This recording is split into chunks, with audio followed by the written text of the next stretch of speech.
Pear of Anguish atau pir penderitaan adalah alat penyiksaan dalam sejarah abad pertengahan. Cara penggunanya begitu sadis.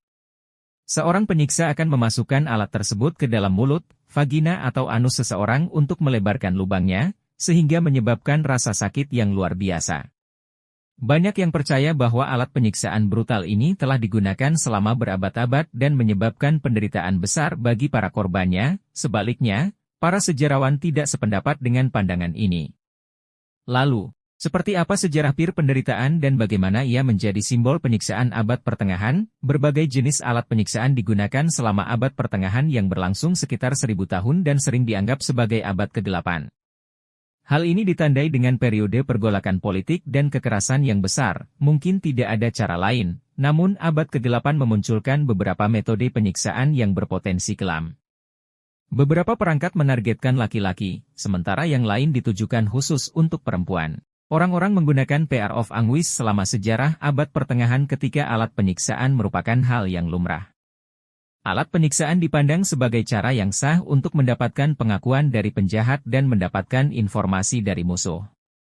Alat penyiksaan seperti Pear of Anguish menimbulkan rasa sakit pada korban agar mereka mengakui kejahatannya. Alat penyiksaan ini dipandang sebagai bentuk hukuman yang dapat diterima selama abad pertengahan. Alat musiknya berbentuk buah pir, dan badan buah pir itu terdiri dari 4 daun logam yang disatukan pada engsel di bagian atasnya, tergantung pada sifat kejahatannya. Dalam sejarah abad pertengahan, Pear of Anguish dimasukkan ke dalam lubang yang berbeda. Dalam kasus ini bisa saja, rahang korban akan terkilir atau pipinya akan terkoyak. Meski terdengar mengerikan, alat penyiksaan ini tidak dimaksudkan untuk membunuh korbannya, namun dirancang untuk menimbulkan perasaan malu, bersalah, dan terisolasi. Penggunaan Pear of Anguish seringkali disertai dengan penghinaan di depan umum, dengan korban diarak di jalan-jalan atau dikenakan hukuman di depan umum. Hal ini semakin memperkuat penyiksaan psikologis yang ditimbulkan oleh perangkat tersebut, karena korban dibuat merasa terekspos dan rentan di hadapan rekan-rekannya. Secara keseluruhan, fungsi Pear of Anguish adalah praktik biadab dan tidak manusiawi yang mewakili aspek terburuk dari sifat manusia. Ketika seseorang berpikir tentang Pear of Anguish, hal itu hanya akan membuat mereka ketakutan, namun setelah diperiksa lebih lanjut terhadap alat ini, mungkin ada penjelasan lain yang menggambarkan tujuan sebenarnya dari perangkat tersebut. Dikutip History Definite, seorang sejarawan Australia bernama Chris Bishop mempelajari konstruksi alat penyiksaan tersebut. Penelitiannya mengungkapkan bahwa objek yang digambarkan sebagai pir penderitaan mulai muncul sekitar pertengahan abad ke-19.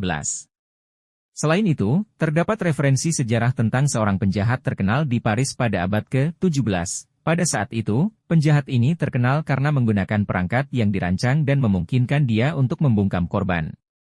Namun di luar praktik tersebut, sepertinya tidak ada yang menyebutkan alat penyiksaan seperti pir dari abad pertengahan. Bishop melanjutkan dengan mengatakan bahwa setelah memeriksa Choke Pear secara langsung, dia menyimpulkan bahwa orang tidak akan pernah bisa menggunakan alat tersebut untuk jenis penyiksaan tertentu. Secara keseluruhan, fungsi Pear of Anguish adalah praktik biadab dan tidak manusiawi yang mewakili aspek terburuk dari sifat manusia. Ketika seseorang berpikir tentang Pear of Anguish, hal itu hanya akan membuat mereka ketakutan. Namun setelah diperiksa lebih lanjut terhadap alat ini, mungkin ada penjelasan lain yang menggambarkan tujuan sebenarnya dari perangkat tersebut. Dikutip History Definite, seorang sejarawan Australia bernama Chris Bishop mempelajari konstruksi alat penyiksaan tersebut. Penelitiannya mengungkapkan bahwa objek yang digambarkan sebagai pir penderitaan mulai muncul sekitar pertengahan abad ke-19. Selain itu, terdapat referensi sejarah tentang seorang penjahat terkenal di Paris pada abad ke-17. Pada saat itu, penjahat ini terkenal karena menggunakan perangkat yang dirancang dan memungkinkan dia untuk membungkam korban.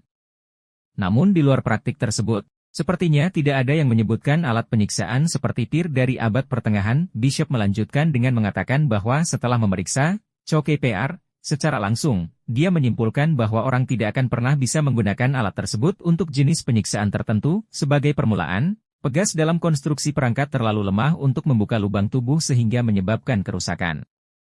Selain itu, kaitnya didesain sedemikian rupa sehingga tidak bisa dibuka jika ada di dalam sesuatu. Bishop berpendapat bahwa alat tersebut bisa saja digunakan sebagai instrumen bedah seperti spekulum atau alat yang membiarkan mulut terbuka bagi dokter gigi untuk melakukan pekerjaannya. Namun, di sisi lain, Pir bisa dengan mudah menjadi pemanjang sepatu, penyambung kaos kaki, atau pelebar sarung tangan. Mereka akan memasukkan perangkat tersebut, memperluasnya jika memungkinkan, dan menyuap korban agar membayar mereka untuk mengeluarkannya. Pada tahun-tahun terakhir abad pertengahan, penyiksaan tidak diragukan lagi merupakan praktik yang dapat diterima untuk mendapatkan informasi dan memaksa pengakuan. Gagasan tentang pir penderitaan sangat buruk, ditambah dengan potensi pelanggaran seksual yang mengerikan dan rasa sakit fisik yang disebabkan oleh penyiksaan itu sendiri. Tampaknya PR of Anguish hanya merupakan alat yang terbatas pada imajinasi seseorang. Para sejarawan menemukan bahwa dalam abad pertengahan masih penuh dengan insiden hukuman kejam. Terima kasih telah menonton video ini dan tunggu video saya selanjutnya. Jangan lupa like, share, dan subscribe.